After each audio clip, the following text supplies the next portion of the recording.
All right, we're back again, huh? Year two. So just extremely excited about the start of our second year. 21 months into this right now. This is, it feels good that every day is not a first day as far as just something that you're learning every day that's new with our players. But it's been a great camp. We've approached our camp as every day is day one. And the mindset has been phenomenal with our players. Excited about that. I know we'll talk a little bit more about fall camp in just a few minutes. I do want to talk a little bit about our opponent, North Texas, and obviously coming off of the season they came off of with a new coaching staff in place now. They got there in December. Coach Luttrell is one of the, in my opinion, I've followed him for quite some time. He's one of the brightest young minds in all of college football. From an offensive standpoint, he's been around some phenomenal coaches, which is very impressive when you look at his pedigree of guys like Larry Fedora at North Carolina, which is as innovative as anybody in the country offensively, and spent some time with Rich Rodriguez at Arizona, Mike Leach at Texas Tech. And so when you start talking about his pedigree and what he's about, it's very impressive. He knows football, extremely knowledgeable about the game, and it's a kind of reflection of the guys he's worked underneath. He's hired some phenomenal coaches. His staff know a lot of these guys already. Coached against a lot of these guys. Graham Harrell, his offensive coordinator, actually beat us as a sophomore down in the Astrodome as a quarterback when I was at Bay City. I know Graham. He's basically a Texas icon, a Texas high school football icon in this state. His dad, Sam Harrell, which is very well respected in this state, got great respect for the Harrells. Consider Sam a very dear friend of mine. And has done a lot for our Texas high school coaches. Obviously Graham being at Washington State under Mike Leach and knows football as well. Then you look at the defensive side of the ball. He hired Mike Eckler, his defensive coordinator, which was at Georgia when we were at Clemson, and so had an opportunity to go against him in our time there. And obviously the people he's been underneath, Mark Rick, and his defensive coordinator out there, Jeremy Pruitt. So very well respected, got great respect for these guys. They'll do a great job. They'll get the program turned around and get it heading in the right direction. And so we know what we're in for. We're in for a battle. We're excited. We're excited for this challenge ahead of us. Really excited to watch our guys respond to year two, coming off of the season we came off of last year. We felt like we made some strides last year, but we knew that depth was going to be an issue. That was a reason of our recruiting of 25 guys this past year that we signed, and mainly defensive side of the ball. So we're excited about seeing a bunch of these young guys come out. I'm excited about our older guys, our veteran players coming into year two, but had a really good camp. The mindset of our players right now is as good as it's ever been since I've been here. We're healthy as we've ever been. I'm excited to watch our guys perform Saturday. We've got one injury of a guy that'll be out for the entire season. That was basically a young man that we were counting on this year, Chad Pursley. He'll be out this year. He'll get back next year and be better and stronger than ever. But Nick Natural will take his spot at left tackle. So with that, as we come out of camp, started in our game prep over the last week to 10 days.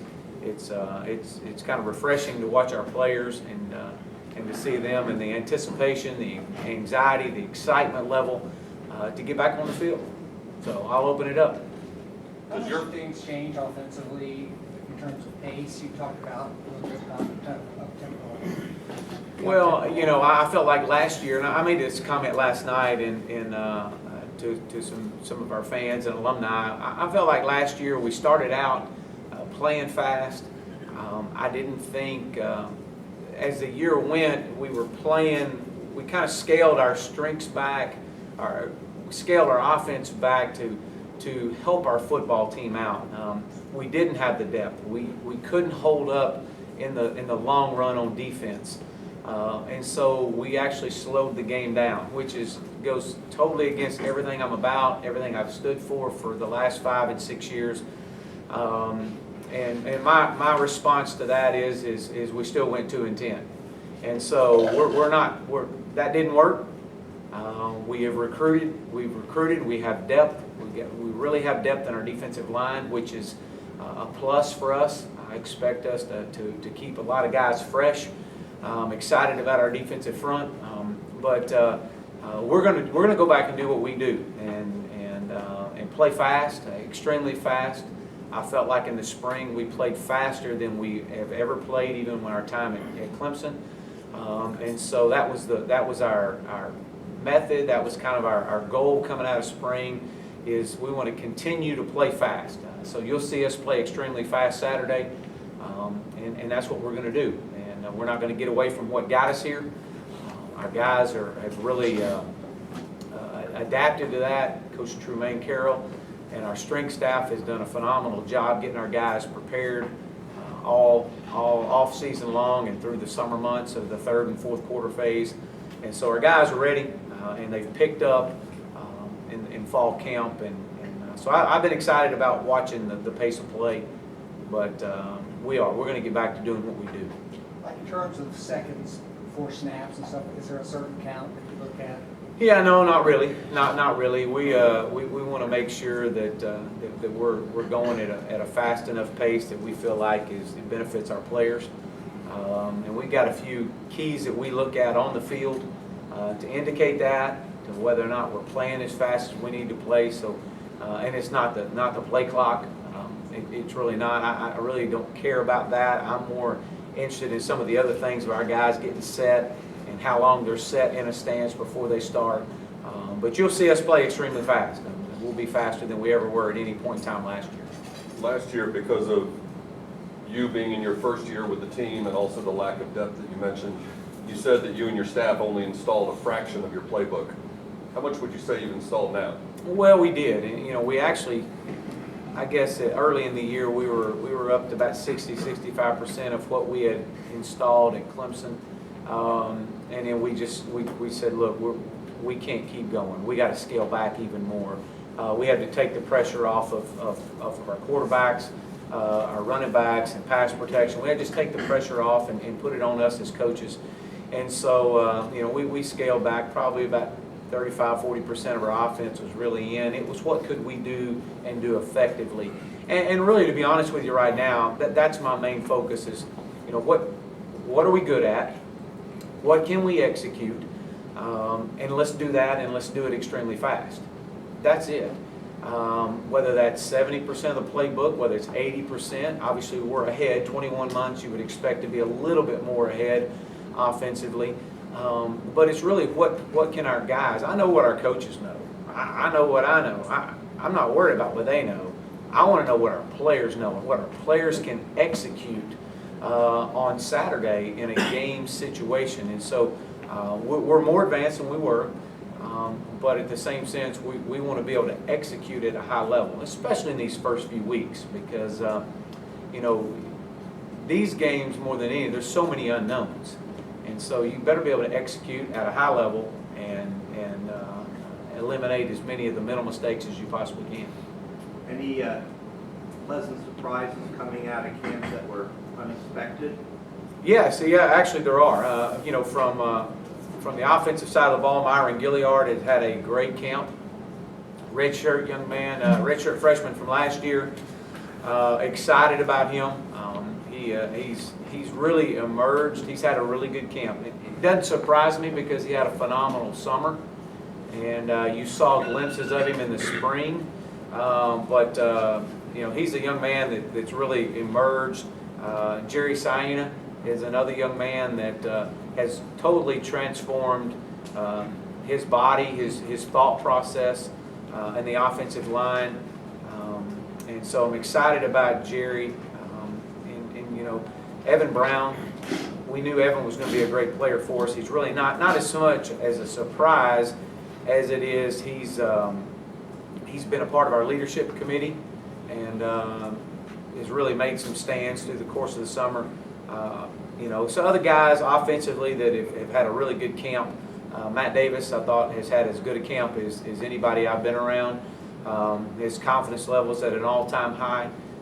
It's kind of, I didn't realize this until he and I talked in depth, but this is the first time since he was in Pop Warner football that he's actually had the same offensive scheme 2 years in a row with the same coordinators.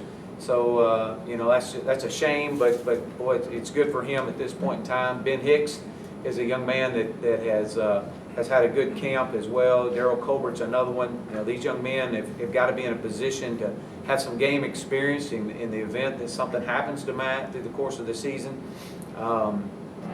The typicals, Xavier Jones, Braden West, have had some, good camps, really good camps. Kamen Freeman is probably another of the surprises that I've seen. A quarterback out of Liberty Alu that we have moved to running back. He's big, he's thick, strong, comes from a great program that expects to win when they step on the field. So to watch this true freshman play Saturday night is going to give us some depth and provide us some depth in the running back position. But Alex Honey's another young man that's had a good one. So really just true surprises. Nick Horton doesn't really surprise me, but Nick was a linebacker last year that was out of position. He just didn't look comfortable. He looked slow. He looked stiff, or it wasn't as active in space, I should say. You move Nick a little bit closer to the ball, about 4 yards closer to the ball, and he's had a great camp. So he's been a pleasant surprise. We thought that would happen, and he proved us true. Zelt Minor, Zelt has had a really good camp. Zelt's been here now for 4 or 5 years, and it's time. It really is time for Zelt to do something, and we're expecting some great things out of him. The expectations for Zelt Minor are extremely high from my standpoint and our defensive coach's standpoint, and he's had a really good camp as well. Again, those are guys that really doesn't surprise you, but they need to be a surprise to everybody in these stands because they haven't heard their name in a while. And so Jordan White moving from safety to corner. Jordan's had a great camp as well, and has made some plays. Again, I thought he was out of position last year at safety, so again, some young guys, some redshirt freshman Rodney Clemens, Kevin Johnson. We got 2 young pups back there, actually 3, in that secondary that are going to be really, really talented players for us before they're through here at SMU. And that's Christian Davis, that is Mikael Onu, and Eric Sutton. Those are 3 young men that are going to have great careers here in due time. So that's as far as surprises, that kind of hit on a few of them. Our special teams, our punter, which we're excited about, is Jamie Sackville, a man from Australia that has got a really strong leg, and so we'll see. We'll see what he's like when you put him on the field on Saturday. So, as all our guys. When you think about the unknown in these early games, you mentioned your familiarity with a lot of the guys on the North Texas staff. Does that nullify the lack of film that you have with them working together? Well, there's so many unknowns. I mean, you really look and you take you watch film from basically just about every place that every coach has been at, and you put 2 and 2 together, and you just try to, I remind our staff of where we were back when we were 9 months into this thing, and what we were trying to evolve and establish and put our system in place. And at the end of the day, it really is. It's a nameless, faceless opponent. You better go into any of these first games, and not just SMU. This is everybody across the country. We're worried about SMU. I mean, you worry about yourself. You make sure you don't beat yourself. You take care of the football. You give yourself a chance to be successful, and when you get that, you got a chance. And that's really all you ask for. So yes, we've prepared for what we think. they're similar to us in so many ways. They're probably a little bit more of an air raid, throw the ball a little bit more around and run a little bit more of the mesh concepts and some of the, getting the ball out in a hurry. But yet they're going to take some of the run game that they've had, that Coach Fedora's had, that Rich Rod has had, that's made Coach Luttrell successful where he's been. But again, nobody invents football right now. At this stage, everybody runs a power, everybody runs the inside zone, everybody runs a counter, or some versions of it. And you got to be gap sound on defense. It goes back to alignment, assignment, and technique. And if you can do those things, you give yourself a chance to be successful. I told our staff today earlier, it's on us now. We're going to get them to the game. They're healthy, they're excited, they're in shape. We've had a great camp. Let's put it on our coaches and let's let our players go play. Let them go play. If they have to think on Saturday, it slows them down. And you don't want players out there having to process through if this, then that, if this, then this. You don't want that. When you do that, you slow a kid down, slow a player down. So we want them to turn it loose, put it in the left lane, and let's have some fun with this thing. You talk a lot about the younger guys on defense, but you still got some veteran guys starting at depth chart. What are your expectations for guys like Deion Green, Horace Richardson, and R.C. Cox? Yeah. And going back with those guys right there, and that's a great point. I mentioned a few veteran guys already, but when you look at Deion Green, a veteran guy that's been here now as long as us, 21 months, played in the SEC, fresh, he's healthy. His leadership from those guys up front provides us some depth. When you get guys like that and you create some depth up front on both sides of the ball, but especially that defensive line, when a guy knows, hey, look, if I can go out here and I can give my absolute best for 35 snaps in this game or 40 snaps in this game, and knowing that I've got some people coming in behind me, that takes some pressure off some of these guys like Deion Green. Justin Lawler's another one that we're expecting great things out of. That's a veteran guy, part of our leadership committee. R.C. Cox is a young man that came on last year in some roles that we had, expecting him to pick up where he left off. But you're right. And Horace Richardson is a guy that's really, for whatever reason, has really had a hard time staying healthy since he's been here. And he, much like Zell, it's time. It's time. You got 4 months. It's time. So we got to keep you healthy, and you got to go perform. You're recruited. You're on scholarship. It's time. We expect these guys, our veteran guys, to lead the way for us. Our expectation is for their absolute best, and whatever that is, we're not asking them to come out and play 95 straight snaps, but when they're on that field, we want their absolute best. And I'm excited about Horace and what he's going to bring, and his knowledge and his wisdom. Darian Malines is another young man that's at safety. It's had a really good camp, part of our leadership committee as well. Darian is he's due. It's his time now, and he's really emerged more of a silent leader. Doesn't say a whole lot, but his action on the field is very respected among our players. So again, we're excited about our younger guys, but our younger guys have pushed our older guys, and so we've got some competition in there, and that's what you asked for. So it's allowed these older veteran players to say, you know what, I've got guys right behind me that I trust that are going to come in and give me an opportunity to give my all when I'm on the field, and then be able to step off the field, in times that I need to take a break for whatever the reason may be. Coach, considering the season last year, 2 wins, 1 against North Texas, is there extra thought, like we got to get this one on Saturday night or not? Well, no. I mean, that one game's not going to define your season, and our focus is to come out and give our absolute best this week, whatever that may be. Control what we can control, and that's the SMU Mustangs, and how we prepare this week, and how we approach the game, and our preparation. The 48 hours out prior to game is so critical for us in our final mental preparation. Everybody wants to come out and be 1-0. We're no different. We want to be 1-0 this week. We want to have the best press conference of anybody in the country right now.